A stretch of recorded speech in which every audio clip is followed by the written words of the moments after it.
Êxodo capítulo 1, versículos 1 a 14, diz assim a palavra de Deus. São estes os nomes dos filhos de Israel que entraram com Jacó no Egito, cada um com a sua família. Rúben, Simeão, Levi e Judá. Issacar, Zebulon e Benjamim. Dan, Naftali, Gade e Azer. Todos os descendentes diretos de Jacó foram 70. José, porém, já estava no Egito. Com o tempo, morreram José, todos os seus irmãos e toda aquela geração. Mas os filhos de Israel foram fecundos, aumentaram muito e se multiplicaram e se tornaram extremamente fortes, de maneira que a terra se encheu deles. Nesse meio tempo, levantou-se um novo rei sobre o Egito, que não havia conhecido José. Ele disse ao seu povo: eis que o povo dos filhos de Israel é mais numeroso e mais forte do que nós. Vejam, precisamos usar de astúcia para com esse povo, para que não se multiplique, para evitar que, em caso de guerra, ele se alie aos nossos inimigos, lute contra nós e saia da nossa terra. E os egípcios puseram sobre eles feitores de obras, para os afligir com trabalhos pesados. E assim os israelitas construíram para Faraó as cidades celeiros de Pitom e Ramsés. Mas, quanto mais os afligiam, tanto mais se multiplicavam e tanto mais se espalhavam, de maneira que os egípcios se inquietavam por causa dos filhos de Israel. Então os egípcios, com tirania, escravizaram os filhos de Israel e lhes amargaram a vida com dura servidão. Preparar o barro, fabricar tijolo e fazer todo tipo de trabalho no campo. Todo esse serviço lhes era imposto com tirania. Oremos. Pai amado, Pai bendito, te louvamos pela excelência da tua palavra, essa palavra viva e eficaz que transforma, que corrige os nossos caminhos, que nos revela que Jesus Cristo é o Filho de Deus, que morreu, mas ressuscitou o terceiro dia. Te agradeço por estarmos juntos aqui nessa manhã de Páscoa, para lembrarmos daquela primeira Páscoa, que apontava para o sacrifício de nosso Senhor e Salvador. Abençoa-nos nessa manhã, que o teu Espírito Santo venha abrir a nossa mente, abrir o nosso coração, para compreendermos as verdades da tua palavra. Em nome de Jesus. Amém. Os irmãos podem sentar.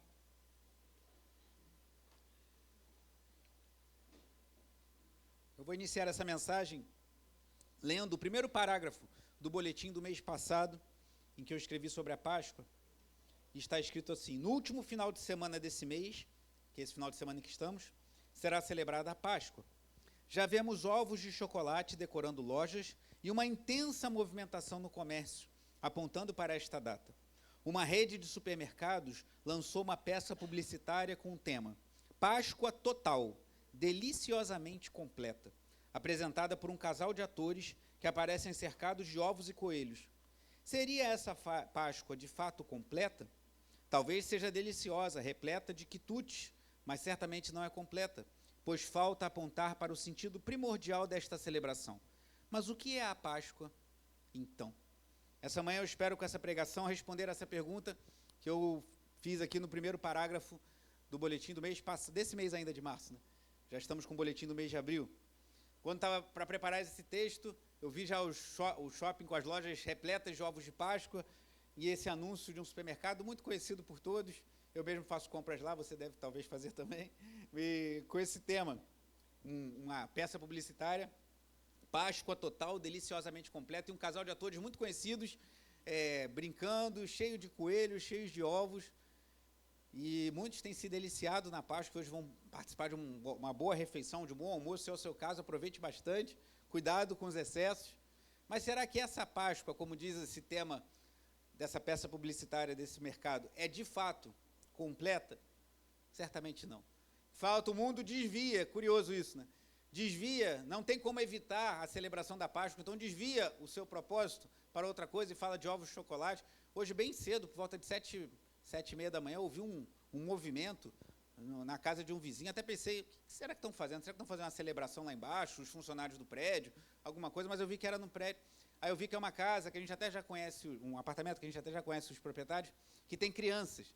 E aí eu falei, mas meu Deus, que movimentação é essa? 7h pouca da manhã. Aí eu conectei, né? Falei, eles estão fazendo negócio de ovos. Aí, achou mais um. Então as pessoas celebram, brincam, mas certamente isso desvia do foco principal da Páscoa. Não estou falando que é pecado você fazer brincadeiras com os seus filhos ou mesmo dar chocolates para ele, mas o primordial é ensinarmos às nossas crianças o sentido da Páscoa. Os meus eu preferi não envolver com ovos de Páscoa, mas não estou dizendo que necessariamente se você fez isso você está em pecado, mas precisamos ensinar que a Páscoa não é o coelho, não é o ovo, mas ela tem um outro significado. E qual é esse significado para nós?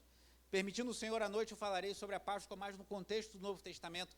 Te convido para estar conosco, atenda a convocação da irmã Nathalie. À noite teremos uma apresentação simples, mas feita com muito carinho por nossas crianças. Então, esteja à noite também, convide pessoas. A gente ainda tem esse convite aqui. Então, se você quiser levar um convite, convidar alguém hoje para vir hoje à noite, pode fazer isso. Mas, agora pela manhã, eu queria falar um pouco sobre a primeira Páscoa, a instituição da Páscoa.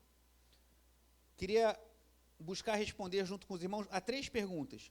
Qual era o contexto? O que acontecia antes da primeira Páscoa? O que aconteceu na primeira Páscoa?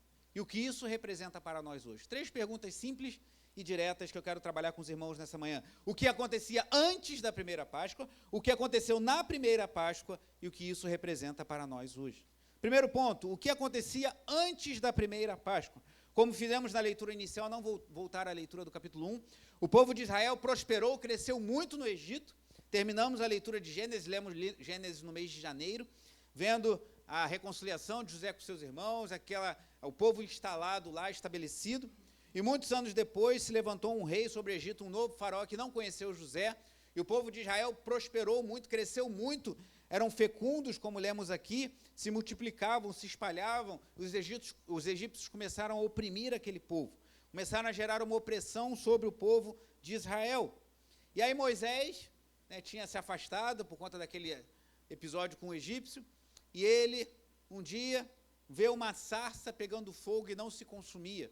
Ele falou, como pode? Sarça é como se fosse um arbusto no meio do deserto, e era comum que as sarças entrassem em combustão, queimassem, até aí tudo bem, uma sarça pegando fogo, só que aquele fogo não acabava, aquele fogo não consumia a sarça, continuava o fogo, e Moisés, assustado, foi até ali, e ele ouviu Deus falando com ele no capítulo 3,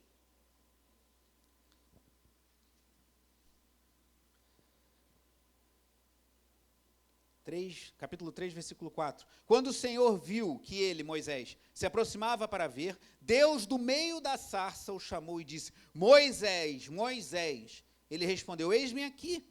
Deus continuou, não se aproxime, tire as sandálias dos pés, porque o lugar em que você está é terra santa. Disse mais, eu sou o Deus de seu pai, o Deus de Abraão, o Deus de Isaque e o Deus de Jacó. Moisés escondeu o rosto, porque teve medo de olhar para Deus. Então, o Senhor continuou, certamente vi a aflição do meu povo que está no Egito, e ouvi o seu clamor por causa dos seus feitores. Conheço o sofrimento do meu povo. Curioso que Moisés não foi buscar Deus no deserto. Moisés não estava ali se preparando para um culto, ou pediu a Deus que se revelasse para ele. Moisés estava vivendo a sua vida, fazendo o seu trabalho, e eis que Deus aparece para Moisés. Um Deus de aliança, pois ele se apresenta como Deus de Abraão, de Isaque e de Jacó. A semelhança de como Deus apareceu a Abraão, Gênesis capítulo 12, Abraão estava vivendo a vida dele, e eis que Deus aparece para ele e fala, saia da sua terra e da sua parentela. Deus se revelou a Abraão. Deus se revelou, por exemplo, a Rebeca, esposa de Isaque, filho de Abraão, dizendo, há 2 nações em seu ventre, e o mais novo dominará sobre o mais velho. E ali ela ainda grávida, recebeu uma profecia que afirmava que Jacó, que depois teve o nome mudado para Israel, estaria acima de Esaú, seu irmão, que vendeu o seu direito de primogenitura. Deus que foi a Rebeca e revelou isso. Deus que apareceu a Abraão. Deus que apareceu a Jacó num sonho. E ele viu uma escada da terra até o céu e os anjos andavam sobre ela. Então, o Deus de Abraão, o Deus de Isaque, o Deus de Jacó, é um Deus que, por iniciativa própria, se revela. Ele aparece. Nós não controlamos Deus, irmãos. Nós vamos fazer o evangelismo agora, dia 13 de abril. Vamos, sábado que vem, também estar ali na praça. Devemos fazer isso, anunciar o evangelho. Mas nós não controlamos o que Deus faz, pois Ele é Deus, Ele é soberano. Ele se revela a quem Ele quiser. Lembra de quando Pedro falou para Cristo, que Jesus perguntou, quem vocês dizem que eu sou? Aí alguns discípulos falaram, dizem que é Elias, que é um dos profetas, que é Jeremias. E aí Pedro falou, tu és o Cristo, filho do Deus vivo. O que Cristo falou para ele? Bem-aventurado és, Simão Bar-Jonas. Bar é filho, né? Filho de Jonas. Simão Bar-Jonas, porque não foi carne nem sangue que te revelaram, mas o Pai que está nos céus. Deus se revela. Deus se revelou a Abraão. Deus se revelou a Isaac, Deus se revelou a Jacó, especialmente na passagem da escada de Jacó, e da luta que Jacó teve com Deus, e seu nome foi mudado para Israel, e Deus aqui se revelou a Moisés, se apresentou a Moisés. E isso que as pessoas precisam, irmãos. Nós precisamos orar para que as pessoas tenham um encontro com Cristo, que elas ouçam o Evangelho, que elas ouçam a palavra de Deus, mas somente o Espírito Santo pode tirar as escamas, tirar o véu e fazer com que as pessoas realmente creiam que Jesus Cristo é o Senhor. Isso não é obra nossa, é obra do Espírito Santo. Cabe a nós anunciar, cabe a nós labutar para que as pessoas ouçam a palavra de Deus, cabe a nós pregar, mas somente o próprio Deus pode se revelar e se apresentar a alguém. E foi isso que aconteceu aqui com Moisés. Deus, naquela sarça, se apresenta. E ele se apresenta como um Deus de aliança, o Deus de Abraão, de Isaac e de Jacó, e ele diz algo que é muito marcante, eu já preguei sobre isso recentemente aqui na igreja, no versículo 7 que lemos, pois ele diz que ele vê a aflição do seu povo, ele ouve o clamor e ele conhece o seu sofrimento. 3 verbos muito marcantes. O nosso Deus, esse Deus que se revela, ele é um Deus que vê a aflição, que ouve o clamor e que conhece o sofrimento do seu povo. E o versículo 8 é igualmente marcante, pois diz assim, por isso, o que está escrito aí? Por isso... desci. Leia alto nisso o versículo 8. Por isso desci, a fim de livrá-los das mãos dos egípcios e para fazê-los sair daquela terra e levá-lo para uma terra boa e ampla, terra que mana leite e mel. Só até aí. Então, o nosso Deus é um Deus que se revela e o nosso Deus é um Deus que desce. Essa imagem é muito poderosa, irmão.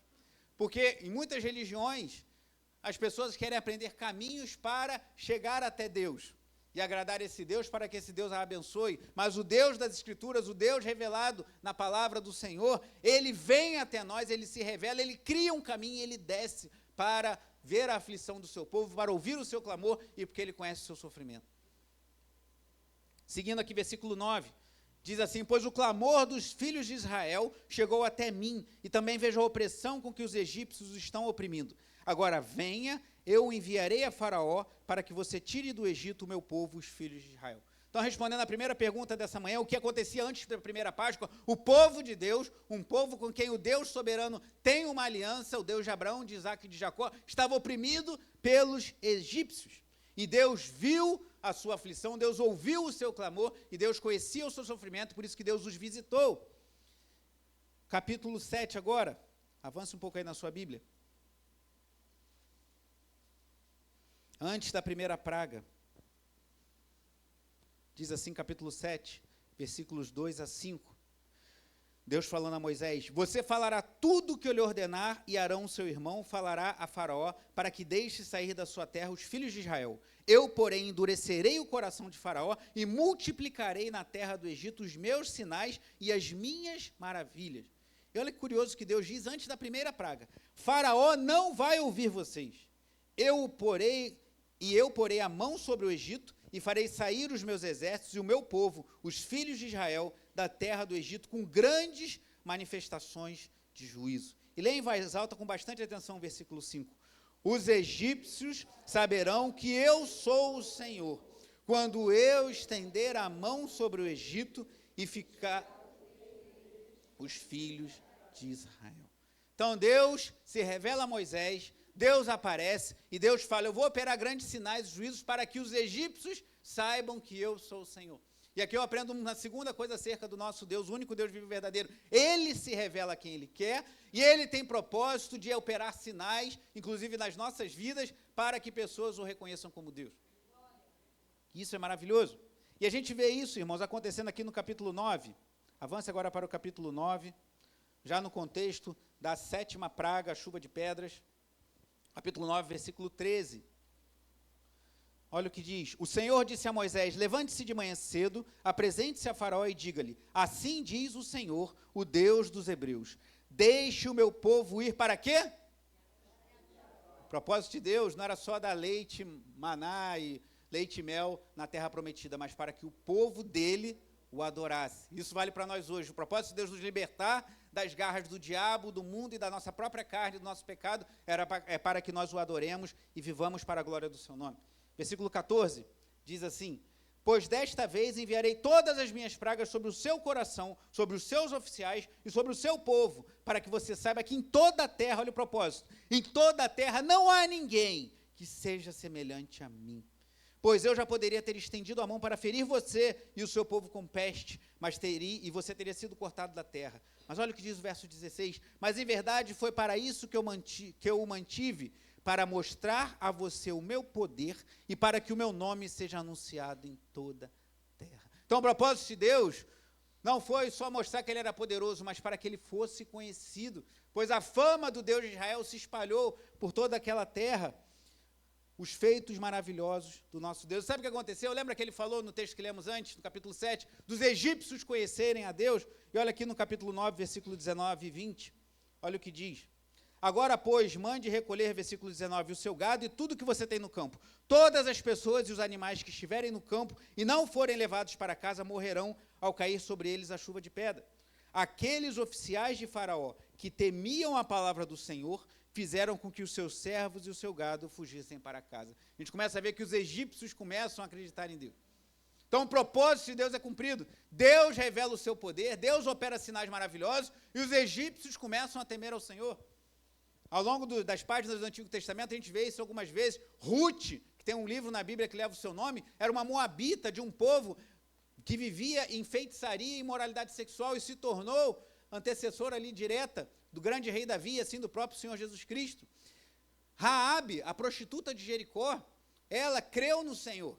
Às vezes a gente fala, mas Deus destruiu toda Jericó. Mas há um conceito ali de interdito, que era quando, já falei isso aqui na igreja, quando um povo ia dominar outro povo, a primeira cidade conquistada era totalmente destruída e consagrada aos seus deuses.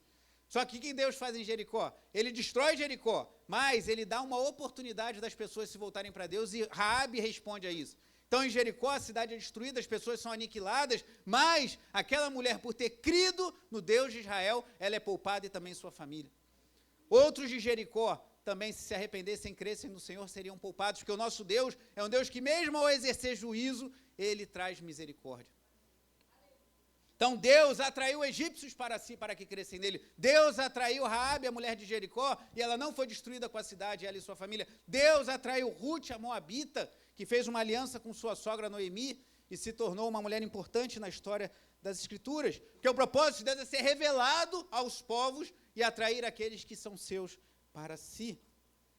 Mas seguindo aqui, então o contexto era Deus livrar seu povo da opressão e manifestar a sua glória para que crescem que ele é o único Deus vivo e verdadeiro e o Deus soberano sobre todas as coisas. O último texto, para passarmos para o próximo ponto, capítulo 10, versículos 1 e 2.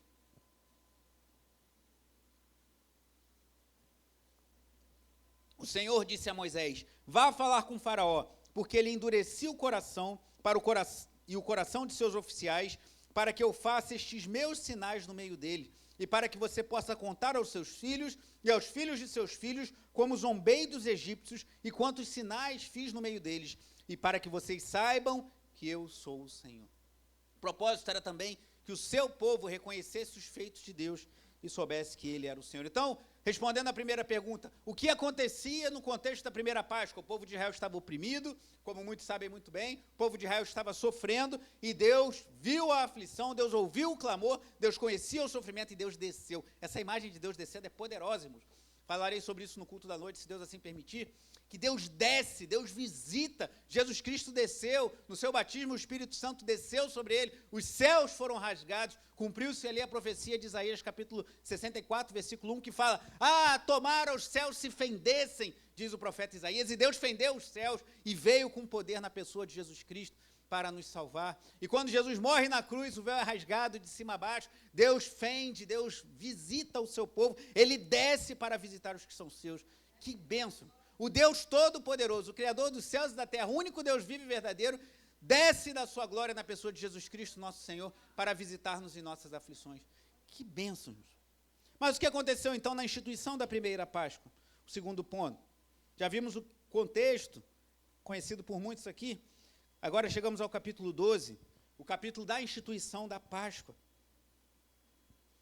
Capítulo 12, versículos 1 a 3. Depois eu vou saltar, fique atento à leitura. Êxodo 12. O Senhor disse a Moisés e a Arão na terra do Egito: este mês será para vocês o principal dos meses. Será o primeiro mês do ano.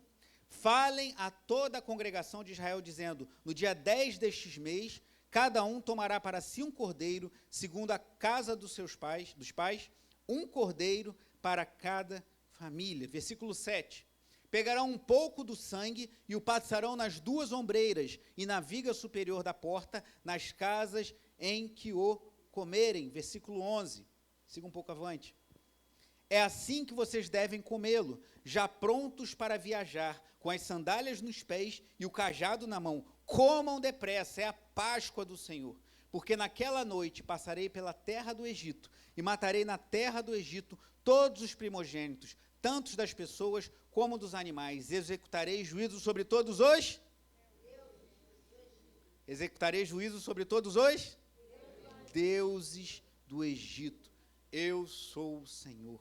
O sangue será um sinal para indicar as casas em que vocês se encontram. Quando eu vir o sangue, passarei por vocês, e não haverá entre vocês praga destruidora, quando eu ferir a terra do Egito. Este dia ele será por memorial, e vocês o celebrarão como festa ao Senhor. De geração em geração, vocês celebrarão este dia por estatuto perpétuo.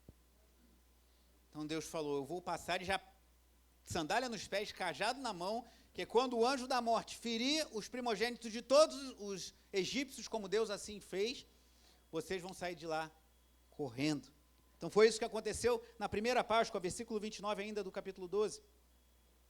Aconteceu que à meia-noite o Senhor matou todos os primogênitos na terra do Egito, desde o primogênito de Faraó, que se assentava no seu trono, até o primogênito do prisioneiro que estava na cadeia, e todos os primogênitos dos animais. Faraó levantou-se de noite, ele, todos os seus oficiais e todos os egípcios. E houve grande clamor no Egito, pois não havia casa em que não houvesse um morto. Então, naquela mesma noite, Faraó chamou Moisés e Arão e lhes disse: levantem-se e saiam do meio do meu povo. Vocês e os filhos de Israel vão e adorem o Senhor, como vocês disseram. Versículo 36. E o Senhor fez com que o seu povo encontrasse favor da parte dos egípcios, de maneira que estes lhe davam o que pediam e despojaram os egípcios. Então, a segunda pergunta: o que aconteceu na primeira Páscoa que acabamos de ver? Deus feriu de morte todos os primogênitos do Egito e preservou o seu povo, com quem ele tinha uma aliança, e fez com que eles saíssem às pressas daquele lugar do Egito. E o terceiro e último ponto, a terceira e última pergunta: o que isso representa para nós hoje? O que a Páscoa significa para nós? Não somos judeus, não somos israelitas, não estamos no contexto do Antigo Testamento. Esse texto é muito precioso para nós hoje, mas somos povo que vive depois da cruz de Cristo.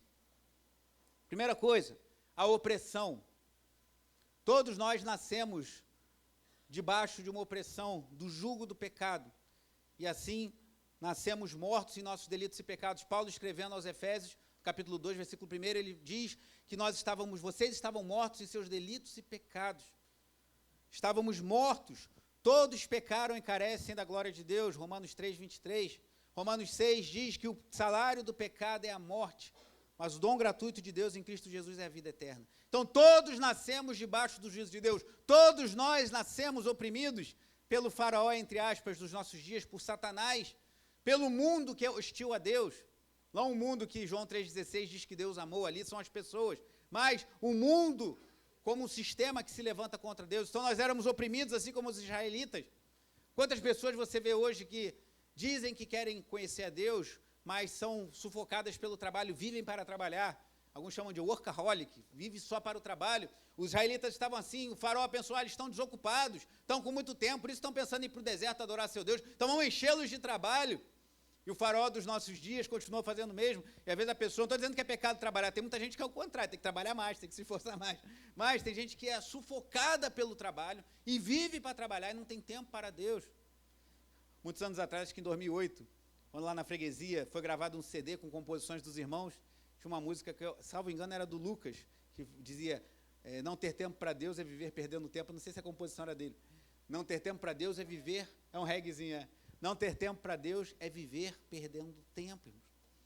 E hoje em dia, nós nascemos sob uma opressão espiritual, nós nascemos distantes de Deus, nós nascemos numa condição de pecadores e continuamos sendo ainda, embora salvos pela graça de Jesus, mas chamados a não viver no pecado, mas quando cometemos algum pecado, nos arrependermos e nos voltarmos para Deus e buscarmos não repetir, continuar aquele pecado. Deus vem a nós, não numa sarça ardente. Deus se revela a nós, não como se revelou a Moisés, numa sarça que pega fogo, mas por meio do fogo da pregação da palavra de Deus, por meio da exposição do Evangelho, que diz que somos pecadores, que todos nós estávamos condenados. Tem um texto que muitos irmãos gostam de citar, a primeira parte, Isaías capítulo 59, versículo 2, que diz que o nosso Deus não está surdo, nem as suas mãos estão encolhidas, que não possa salvar. Mas as pessoas esquecem da segunda parte do versículo. Mas os seus pecados fazem separação entre vocês e Deus. Deus não está surdo, suas mãos não estão encolhidas, mas os nossos pecados fazem separação entre nós e o Deus Altíssimo. Porque Deus é santo, santo, santo e santo. E nós, por mais que nos esforcemos, sendo pecadores que somos, nós vamos falhar em algum momento. Nós vamos deixar de cumprir aquilo que Deus tem para nós e seríamos condenados se não fosse a misericórdia de Deus, se não fosse a sua graça operando em nosso favor. Então Deus vem a nós, Deus aparece na sarça, alguma coisa acontece que você ouve, talvez o evangelho que você ouve há anos, mas em algum dia, em algum momento, em algum tempo na história e no espaço, Deus sela essa verdade no seu coração de uma maneira que nunca tinha acontecido antes, e você se rende e fala, só Jesus Cristo é o Senhor, eu me arrependo dos meus pecados e preciso de Deus. Deus opera na nossa vida, sinais como operou na libertação do Egito, talvez não tão extraordinários como aqueles, mas talvez alguém da sua família vai olhar para você e falar, mas você... Eu já falei para os irmãos, né, que eu era a pessoa que eu conhecia que mais falava palavrão, a pessoa mais desbocada que eu conhecia. Eu falava muito palavrão, irmãos. Falava palavrão por esporte. Assim, gostava, aquela coisa imbecil que a gente tem, né, de querer se mostrar autoridade usando palavras de baixo calão. Então, eu era muito desbocado. E às vezes as pessoas, logo depois da minha conversão, especialmente, me encontravam, não acreditavam, mas você é você mesmo. E falavam muito imoralidade, só Jesus. Talvez a pessoa vai ver esse sinal na sua vida, vai ver a sua vida transformada, vai ver algo acontecendo, vai falar, o que aconteceu? Uma estratégia muito boa de evangelização é você contar seu testemunho. Eu lembro que eu participei de uma oficina de evangelização há muitos anos atrás, e o preletor propôs, escreva seu testemunho, fale do que Deus fez na sua vida. E todo mundo foi escrevendo, até aqueles que nasceram e cresceram na igreja, porque mesmo quem nasceu e cresceu na igreja diferente de mim, em algum momento caiu a ficha, como dizia a gente antigamente, né? Em algum momento seus olhos abriram, e esse irmão, essa irmã se arrepende do seu pecado e se volta para Deus. E ele falava, escreve seu testemunho, pois essa é uma excelente ferramenta para você pregar o evangelho. Não deve parar aí. Não pare no seu testemunho, pregue o evangelho. Fala, isso tudo aconteceu comigo, e eu reconheci que eu sou pecador, que eu preciso de Jesus Cristo, e Ele me salvou, me lavou com seus pecados, eu passei pelo batismo, agora eu vivo para a glória de Deus, participo da ceia do Senhor com alegria. Não fique só no seu testemunho, não fale só do que aconteceu na sua vida, mas do que Deus fez na história de todos os homens. Mas isso é poderoso, irmãos. Quando você fala para alguém, eu mudei minha vida, e quando alguém, às vezes, da sua família vê a transformação, isso choca. Né? Algo que impactou muito a minha conversão e da minha irmã foi a conversão da minha mãe. Uma chefe de terreiro de Umbanda, né, há anos lá, trabalhando lá, tocando o centro e fazendo as coisas lá, e fazia trabalho para um monte de coisa, e daqui a pouco larga tudo, abandona o centro, larga tudo e deixa para lá, aquilo ali mexeu com a gente, e a gente viu a transformação, a gente viu Deus agindo poderosamente na vida da minha mãe, e a minha irmã se voltou para Deus, e eu resisti muito, porque meu coração é muito duro, né, ainda fiquei, mas aí Deus me derrubou, e se revelou a mim também, me deu uma banda, e falou, parar de palhaçada, vem logo. Foi dolorido, eu caí de cara no chão, me machuquei um bocado ainda, mas por causa da dureza do meu coração, mas que bom que foi assim. Então, Deus vai operar coisas na sua vida, irmãos. Que os egípcios vão olhar e falar, Deus em Israel. Há algo que acontece na vida desse irmão. Esse marido não cuidava da esposa, esse pai não cuidava dos filhos, essa esposa desprezava a sua casa, esse irmão só queria saber. Eu falei, não quero ficar só falando sobre isso, eu falei semana passada, e nem é só por causa do resultado de um jogo ontem assustador que aconteceu, mas eu recebi, aí não é nem sobre nenhum time do Rio de Janeiro, não é bom que não gera polêmica, mas eu recebi essa semana no grupo de irmãos lá do seminário do Martin Butzer, um vídeo do Corinthians, assustador. Eu falei, cara, que coisa bizarra. É um vídeo, Corinthians corintianismo. O nome é corintianismo até o fim. Cara, é totalmente religioso. Mostra o pessoal adorando o Corinthians, assim, uma coisa muito, muito barra pesada. Inclusive, na descrição do vídeo está assim, no início era trevas, até que não sei quantos torcedores se reuniram no bairro tal e acenderam uma luz, e as trevas se misturaram pela luz e virou um alvinegro. Eu falei, Jesus, cara, é uma adoração ao Corinthians mesmo. Assim, poderia ser pior, né?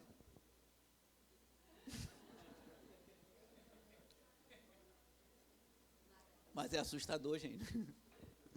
Muito assustador. O pessoal do seminário passou, gente, olha isso. E aí esse amigo falava, passou umas pesquisas falando dos valores gastos com apostas. Na cifra dos milhões, pessoas têm gastado o que tem e o que não tem em apostas em futebol. Isso tem drenado recursos de muitas pessoas. E talvez alguém te veja escravo do futebol. Eu conheço pessoas, né? Meu cunhado mesmo era da torcida lá do Vasco, né? Se converteu, não mudou de time ainda. Mas eu tenho pessoas da minha família que era daquelas torcedores fanáticos para briga. O Thiago acho que não participava de briga, não. Só isso que não, né? Também é fortão assim, isso é difícil. Mas, ele que falou. Mas, aí a pessoa vê você indo para a igreja domingo e não indo para o Maracanã, vê você deixando a bebida, vê você tratando bem a sua família, vê você trabalhando honestamente. Isso são sinais que Deus opera para mostrar para os egípcios que há Deus em Israel. Para mostrar que Deus existe, que Deus está vivo, e Ele continua chamando os egípcios, arrependam-se e voltem-se para mim. Somos livres do juízo, por meio do sangue de Cristo, o Cordeiro de Deus que tira o pecado do mundo. Quando João Batista apareceu, não vou ler agora, mas você pode conferir depois, na proclamação de João Batista registrada no Evangelho segundo João, capítulo 1, ele diz, este é o Cordeiro de Deus que tira o pecado do mundo. Na Páscoa, cada família sacrificou um cordeiro e passou o seu sangue nas vergas da porta, das suas portas. E agora João Batista aponta, este é o Cordeiro de Deus. Tem até uma música que a gente cantou algumas vezes aqui, que o diácono Zé Paulo ministrou, vejam, é o Filho do Homem, é o Filho de Deus, este é o Filho de Deus. A pregação de João Batista não era voltada para si mesmo, mas era para a glória de Jesus Cristo. Este é o Filho de Deus, este é o Cordeiro de Deus que tira o pecado do mundo. No texto que está no nosso panfletinho, 1 Coríntios 5, 7, diz assim, joguem fora o velho fermento, para que vocês sejam nova massa, como de fato já são sem fermento, pois também Cristo, nosso Cordeiro Pascal, foi sacrificado. A nossa Páscoa é Jesus Cristo, o nosso Cordeiro é Jesus Cristo, a nossa salvação está em Cristo. A nossa libertação do poder da carne, do diabo e do mundo se dá pelo poder do Evangelho de Jesus Cristo, pela ação do Espírito Santo em nossos corações. E assim podemos adorá-lo em espírito e em verdade. O mercado, que muitos aqui devem saber qual é, fala que a Páscoa total é deliciosamente completa. Mas não é não, irmãos. A Páscoa do mundo é só chocolate. Chocolate é bom. Eu gosto de amargo, se alguém quiser me dar um de presente, eu não vou ficar triste não. Mas eu gosto de chocolate mesmo. Tem gente que fala, eu gosto muito de chocolate, só come chocolate ao leite. Mas o chocolate bom que tem, né, Bruno? Que tem mais chocolate, né? Então eu gosto de chocolate.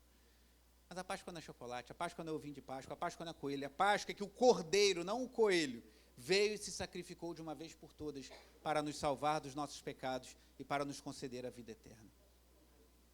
E Deus opera sinais, Deus opera maravilhas em nossa vida, para que os egípcios vejam que há um só Deus vivo e verdadeiro, e que Ele transforma vidas ainda hoje, que Ele muda corações, que Ele muda pessoas, que Ele transforma para a glória do Seu nome. E nós somos os privilegiados de termos sido alcançados por essa graça. Vamos orar.